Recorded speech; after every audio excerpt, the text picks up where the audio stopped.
Hello friend, welcome to my YouTube channel high target point. मैं माही सैनी। आज हम इस वीडियो में एब्डोमिनल पैरासिंथेसिस के बारे में पढ़ेंगे। एब्डोमिनल पैरासिंथेसिस प्रोसीजर क्या होता है, इससे पहले हम थोरासिंथेसिस के बारे में पढ़ चुके हैं इससे पहले वाली वीडियो में। आज ये इंपॉर्टेंट है टॉपिक, बहुत ज़्यादा इससे रिलेटेड बहुत ज़्यादा क्वेश्चंस बनते हैं। जितने भी एग्जाम में इससे रिलेटेड क्वेश्चन आते हैं वो इस वीडियो में सारे क्लियर हो जाएंगे और इसके आउट कोई भी इस वीडियो से इस टॉपिक से क्वेश्चन नहीं जाएगा। तो स्टार्ट करते हैं फ्रेंड्स। इसमें हम आपका पूरा जो नर्सिंग कोर्स है वो पूरा कंप्लीट करेंगे और पूरा जितने भी उससे रिलेटेड क्वेश्चंस बनते हैं वो भी कैसे बनते हैं ये भी बताएंगे, ठीक है।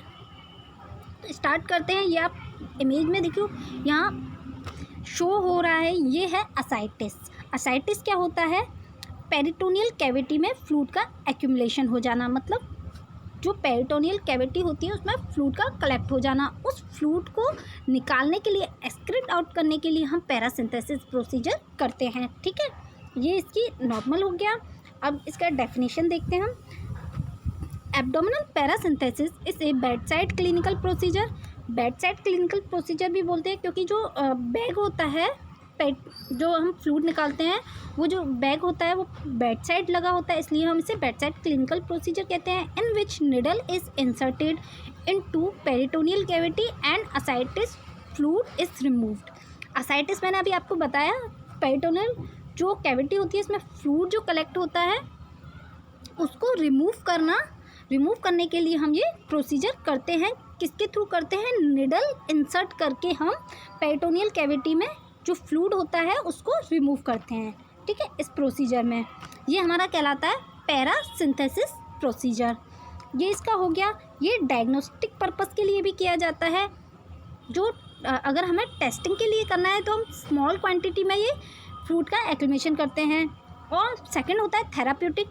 अगर हम किसी, जैसे असाइटिस कंडीशन हमारे पास दी हुई है और कोई कंडीशन दी हुई है, अगर उसके लिए करते हैं तो कितना हम फ्लूइड एक्सक्रीट करते हैं? More than 5 litre of fluid remove करते हैं।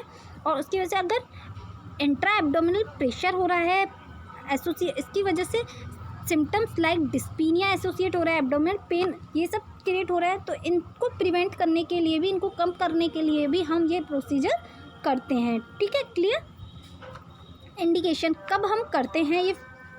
For evaluation of new onset ascites. Ascites मैंने अभी आपको बता दिया, कोई न्यू असाइटिस बन रहा है उसको एवेल्यूएट करने के लिए, पहचानने के लिए हम ये करते हैं। टेस्टिंग ऑफ असाइटिस फ्लूइड, उसका असाइटिस फ्लूइड का टेस्ट करने के लिए भी करते हैं। For evaluation of patient with ascites, patient ascites के साथ जो एवेल्यूएशन करना है उसका पता लगाने के लिए भी करते हैं। Who has sign of clinical deterioration like fever, pain, hepatic encephalopathy, decrease renal function and metabolic acidosis, इन सब का पता करने के लिए भी हम ये प्रोसीजर करते हैं। Paracentesis can identify unexpected diagnosis such as chylous. Chylous क्या होता है? काइलस होता है हमारा मिल्की बॉडीली फ्लूइड, जिसमें हमारा कंसिस्ट होता है लिम्फ एंड फैट्स। ये क्या होता है? हमारा मिल्की बॉडी फ्लूइड। काइलस क्या होता है? Milky body fluid. And haemorrhage condition, eosinophilic ascites, useful to know aetiology, antibiotic susceptibility.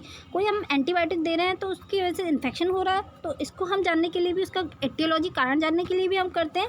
इन सब कंडीशन में हम ये प्रोसीजर करते हैं, ठीक है। कॉन्ट्रा इंडिकेशन, किस कंडीशन में हमें ये प्रोसीजर नहीं करना चाहिए?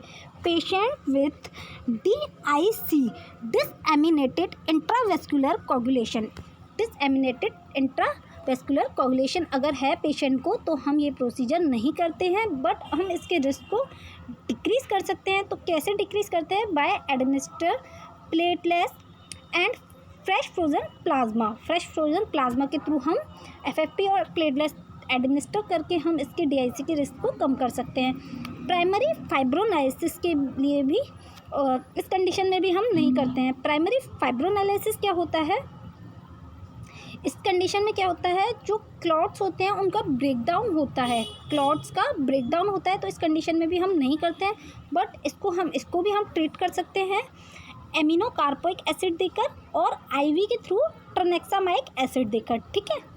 मेजिव इलियस, जो मेजिव इलियस होते हैं जिसे हम पैरालिटिक इलियस भी बोलते हैं, इस कंडीशन में भी हम नहीं करते हैं क्योंकि इसमें विथ बाउल डिस्टेंशन की कंडीशन होती है, इसलिए हम इसमें नहीं करते हैं ये procedure. Near the surgical scar because scar are associate with tethering of bowel to abdominal wall in will cause bowel perforation. जो स्कारिंग होती है वो क्या करते हैं, बाउल के एब्डोमिनल जो बाउल होते हैं टू एब्डोमिनल वॉल, अगर बाउल एब्डोमिनल वॉल से कनेक्ट होंगे तो अगर हम एब्डोमिनल वॉल पर जो निडल है वो एंटर करेंगे तो बाउल भी क्या होगा, परफोरेशन होने के चांसेस हो जाएंगे, बाउल परफोरेशन होने के चांसेस हो जाएंगे, इसलिए हम इस कंडीशन में भी नहीं करते हैं। ठीक है।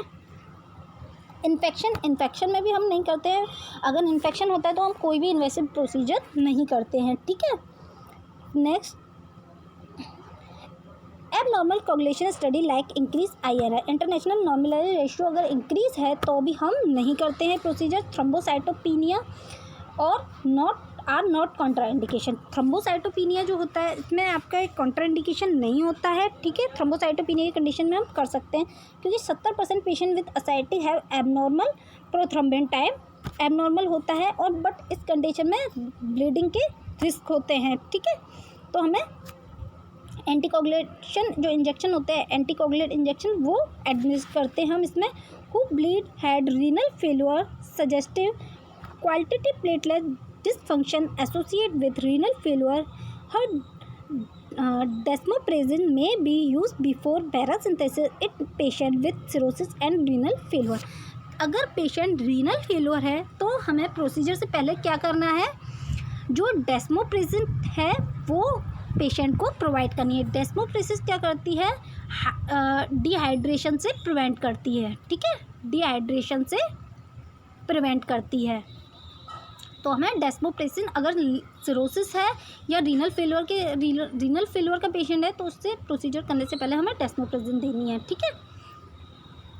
पेशेंट के अब प्रोसीजर और कैसे प्रिपरेशन करेंगे, एक्सप्लेन प्रोसीजर, कंसेंट लेंगे। कोई भी इन्वेसिव प्रोसीजर से पहले हम कंसेंट लेते हैं। नो फास्टिंग बिफोर प्रोसीजर, ये याद रखना है, इसमें फास्टिंग नीड नहीं होती है, हमें उसे NPO नहीं रखना है। ठीक है। इक्विपमेंट ऑफ स्टाफ, ये portal should be label for test prior doing paracentesis. जो बोतल हम प्रिपेयर करेंगे उसमें लेबल होना चाहिए। इसमें नेक्स्ट देखते हैं चॉइस ऑफ निडल। जो हम निडल एंटर करते हैं वो कैसी होनी चाहिए, कितने इंच की होनी चाहिए। डायग्नोस्टिक के लिए 1.5 इंच। देखो डायग्नोस्टिक का प्रोसेस हमने बताया था, सैंपल लेने के लिए करते हैं, और जो हमें नॉर्मल अगर हमें किसी चीज़ का डायग्नोस करना है, और थेराप्यूटिक जो असाइटिस की कंडीशन में करते हैं वो होता है। तो हमें डायग्नोस्टिक पर्पज़ के लिए 1.5 इंच और 22 गॉज निडल चाहिए होगी। किसके लिए, बट फॉर ओबेस पेशेंट के लिए। ठीक है। और वैसे 3.5 इंच या 22 गॉज की हम स्पाइनल निडल यूज़ करेंगे। और थेराप्यूटिक पर्पज़ के लिए हम क्या करेंगे, 15 से 16 gauge needle to speed up the removal.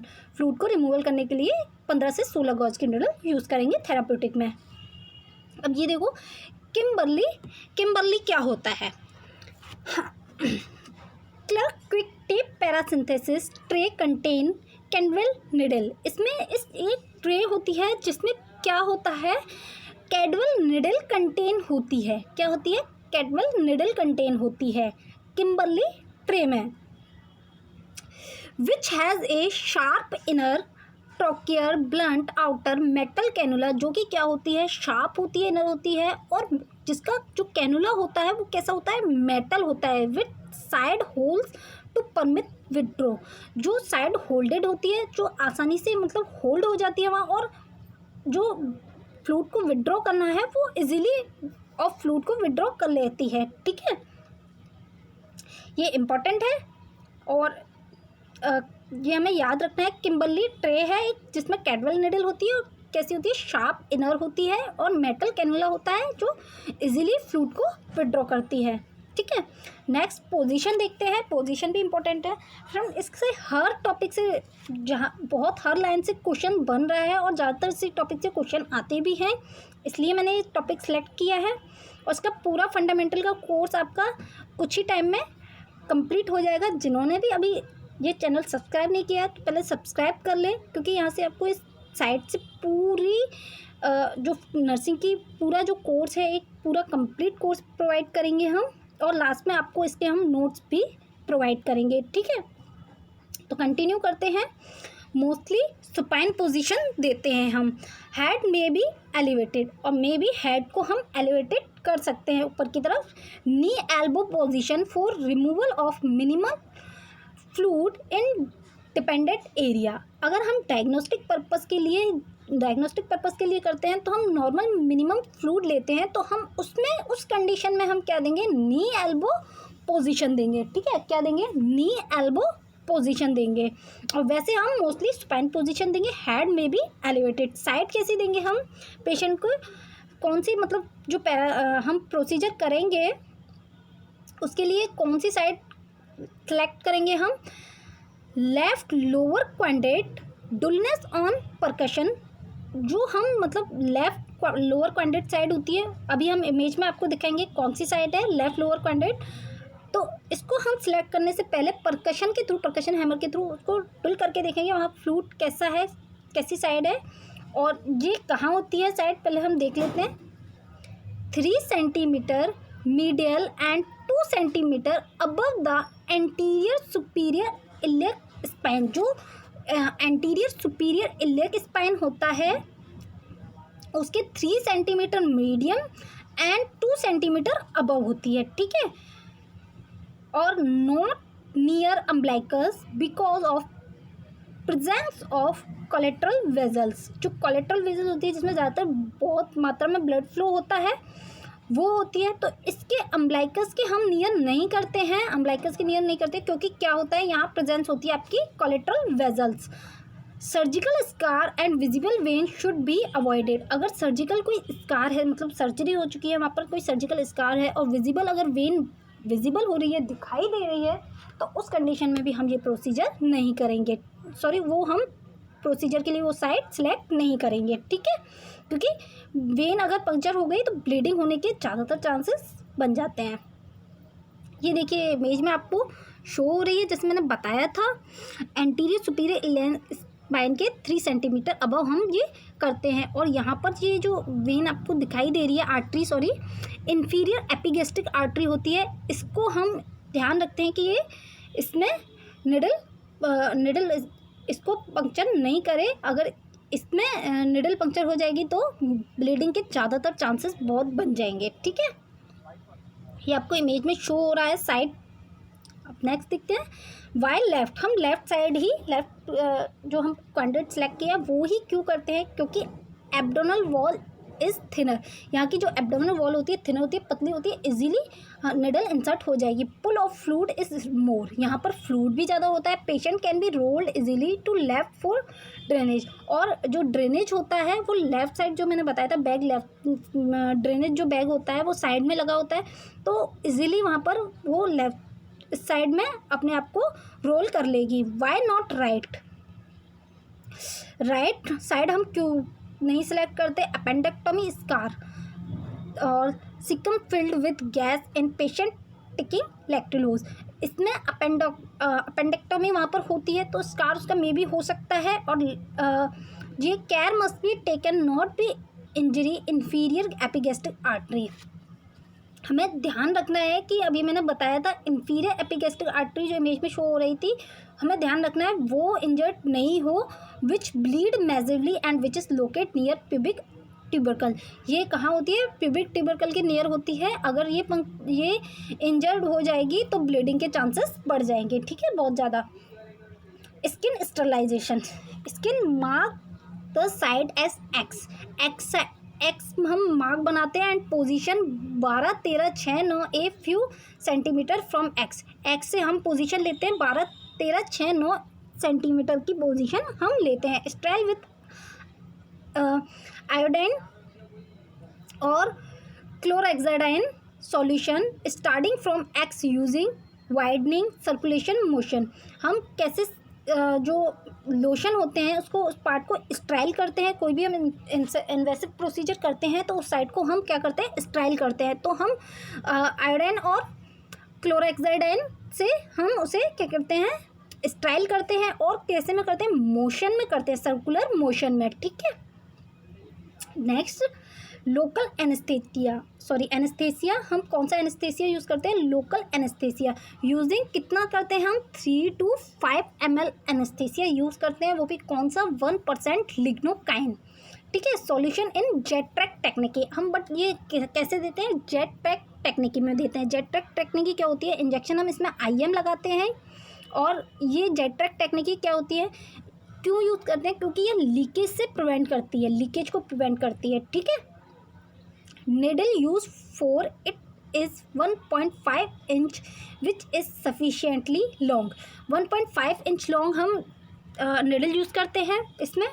Choose the side pass the needle transiently raising a wheel with lignocaine. Jet track create a non-linear pathway between skin ascites fluid and minimize the chance of leakage, ठीक है। Jet track technique हम use करते हैं इसमें ताकि हम leakage से prevent कर सकें। ये देखिए यहाँ पे इमेज में शो हो रहा है, ये निडल इंसर्ट हो रही है, और ये जो एक हैंड है हम इससे एब्डोमिनल को प्रेस करते हैं अंदर की तरफ। ये देखिए इसमें आप देख सकते हैं अंदर की तरफ एक हैंड से हम प्रेस कर रहे हैं, और फिर उसमें निडल इंसर्ट करते हैं, और जब तक निडल इंसर्ट नहीं हो जाती तब तक हम प्रेशर नहीं हटाते हैं, ठीक है। ये यहाँ पे लिखा हुआ है, with one hand pull the abdominal wall, वही अभी मैंने जो बताया, एब्डोमिनल को हम पुल करते हैं वन हैंड से, with other hand operate the syringe, और अदर हैंड से हम क्या करते हैं, सिरिंज ऑपरेट करते हैं। Hand on the abdominal wall should not be remove until the needle enter the fluid, जब तक फ्लूइड में निडल एंटर नहीं हो जाती तब तक हमें हैंड को, अपने प्रेशर को हटाना नहीं है दूसरे हैंड के। Insert the needle and syringe 5 mm deep, अब देखो कितनी हमें निडल इंसर्ट करनी है, कितनी deep, 5 mm deep needle insert करनी है। Pull the plunger back with each advancement and see if any blood is aspirate, और फिर पीछे का जो सिरिंज का प्लेंजर होता है उसे बैक करना है और देखना है कि क्या एस्पायरेशन आ रहा है। देन इंजेक्ट द लिग्नोकाइन सॉल्यूशन, फिर हमें लिग्नोकाइन सॉल्यूशन इंजेक्ट करना है, उसमें अंदर देना है, and continue the same procedure until the needle enter fluid, और सेम प्रोसीजर हमें फिर करना है, ठीक है। निडल इंसरेशन, देखो हम जो निडल इंसरेशन होती है, फिर उसके जो anaesthesia, needle is inserted along anaesthesia pathway after nick, जो एनेस्थीसिया देते हैं pathway, nick is given with 11 number needle, fluid should drip from the hub of the needle, जो निडल का जो आगे पार्ट होता है उसे हम, उसके लिए हम यूज़ करते हैं 11 नंबर का ब्लेड यूज़ करते हैं, ठीक है, उसे निक करने के लिए, कट करने के लिए, ओके, ताकि अच्छे से फ्लूइड बाहर आ सके। Larger the nick great the post paracentesis leak, अगर हम वो निक ज़्यादा, मतलब ज़्यादा होल कर देते हैं तो क्या हो सकता है, पोस्ट पैरासिंथेसिस लीक हो सकता है, मतलब प्रोसीजर होने के बाद भी लीकेज हो सकता है। इसमें हम 11 नंबर निडल इसके लिए यूज़ करते हैं, इंपॉर्टेंट है। Stable needle and penetration of needle are crucial for successful paracentesis testing, इसका देखो हम टेस्टिंग कैसे करते हैं।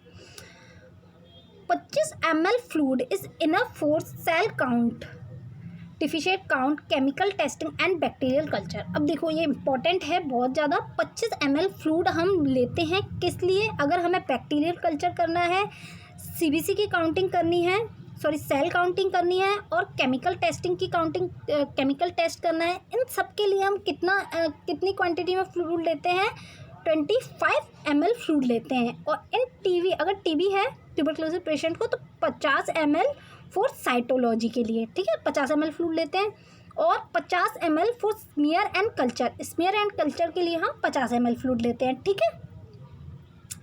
लार्ज वॉल्यूम पैरासिंथेसिस, अगर हम it is remove of 5 litre, more than 5 litre fluid हम रिमूव करते हैं। इन refractory ascites remove of as much fluid as possible with short restricted diet and diuretics will extend the interval to next parasynthesis, important नहीं है। इसमें से remove of needle, ये यहाँ से क्वेश्चन बनता है कि needle is remove with one rapid smooth withdraw motion, हमें कैसे करना है रिमूव, जो रिमूव करेंगे हम नीडल को, स्मूथ मोशन में करना है, इजीली विड्रॉ मोशन में करना है, and distract the patient by asking him to cough. और उसे क्या करना है, कफिंग के लिए बोलना है। क्यों बोलना है? Because cuff will prevent pain sensation. जो कफ होती है वो पेन सेंसेशन को कम कर देती है। तो ये क्वेश्चन में पूछ सकता है कि प्रोसीजर निडल, इस प्रोसीजर के दौरान जो निडल हम विड्रॉ करते हैं उस टाइम पेशेंट को क्या एडवाइस देंगे, तो हम उसे कफिंग करने के लिए बोलेंगे ताकि वो जो पेन सेंसेशन होगा उससे प्रिवेंट हो सके। ठीक है, अब देखो इससे कॉम्प्लिकेशन क्या होंगे। एसाइटिक फ्लूइड लीकेज हो सकता है, तो हमें जेट टेक्निक मैंने बताया था हमें यूज़ करनी है ताकि इसको हम इम्प्रूव कर सकें, यूजिंग लार्ज बोर निडल और लार्ज स्किन निक। फ्लूइड लीकेज ना हो ताकि थोड़ा लार्ज स्किन निक करना है। आरएक्स के लिए हम कह देंगे कीप ऑस्टोमी बैग ओवर निक ओवर निक, जो पूरा होल है उसके पूरे हम ऑस्टोमी बैग पूरा कीप करेंगे। ठीक है, ब्लीडिंग आर्टरी और when in inferior epigastric bleeding figure of 8 suture is place surrounding the needle side. अगर हम एपिगेस्ट्रिक जो हमारी आर्टरी और वेन होती है अगर वो पंक्चर हो जाती है तो ब्लीडिंग के चांसेस बढ़ जाते हैं। ठीक है, ये कॉम्प्लिकेशन भी हो सकता है। फ्रेंड, ये आपका टॉपिक कंप्लीट हो गया। इसमें से बहुत सारे क्वेश्चन बने हैं, आपने भी देखे कितने क्वेश्चन इसमें से बहुत ज़्यादा एग्जाम में आते हैं। Thank you for watch this. Please friend channel को सब्सक्राइब कर ले अगर आपको वीडियो अच्छी लगी हो तो, और शेयर और लाइक करें। ठीक है, थैंक